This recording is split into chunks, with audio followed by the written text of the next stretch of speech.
Donc, premier tour des élections législatives, ce qui va lui offrir à terme 2-3 mois plus tard, ou même plus, la majorité à la Chambre des députés. Alors, nous sommes en 36. La crise de 1929, elle n'est pas si loin que ça. On en voit encore les effets. Le fascisme monte un peu partout en Europe. C'est pas gai du tout.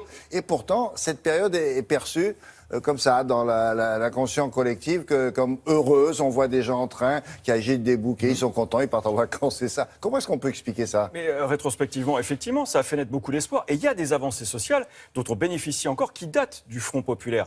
Alors vous l'avez dit, on partait de loin quand même en France parce que la crise de 29, ça, elle est bien présente.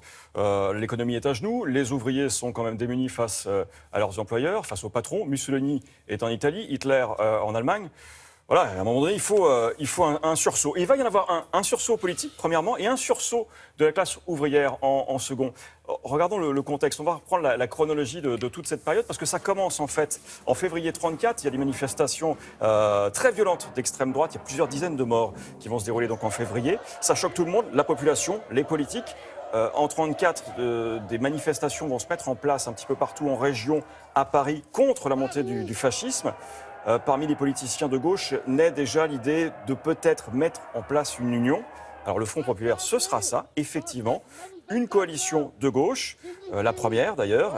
Il y a la section française internationale ouvrière, c'est-à-dire la SFIO, ça y est, vous vous souvenez de ce sigle, emmené par Léon Blum. Il y a aussi les communistes de Thorez ou encore Herriot pour les socialistes. Alors, la coalition, vous l'avez dit, remporte les élections en 1936. Les politiciens ont eu leur victoire. Mais ce qu'on n'attendait pas, c'est que les ouvriers veulent la leur aussi. Et il y aura de nombreuses manifestations qui vont se mettre en place, des occupations d'usines, alors au Havre, à Toulouse, à Courbevoie, des usines aussi emblématiques comme Renault, à Billancourt. Et puis ensuite, ce sont les corporations qui vont s'y mettre, qui vont rentrer dans la danse. L'alimentation, le textile, les métallos. Il y a un côté très festif à tout ça, très bon enfant. On parle de grève de la joie, et c'est vrai qu'il y avait des orchestres qui venaient jouer pendant cette période. Ouais, on voit les tables, les casse-croûtes. Ils mangent sur place, ils dorment sur place, ils tiennent l'usine.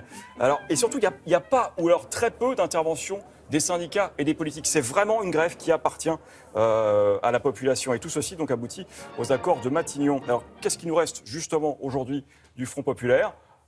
Les avancées sociales, on l'a dit, en tout premier, les congés payés. Certains n'y croyaient pas au tout début.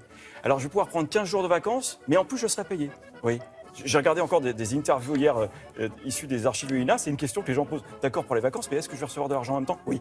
Et regardez, c'est donc les premiers bains de mer, là, ici, au Tréport, en Normandie majoritairement. Aussi sur la côte d'Azur, il y a le billet annuel de transport réduit pour le train. Ce sont les premiers bains de mer, je vous l'ai dit. La réduction du temps de travail aussi. La scolarité portée à 14 ans, donc pour l'ensemble des enfants.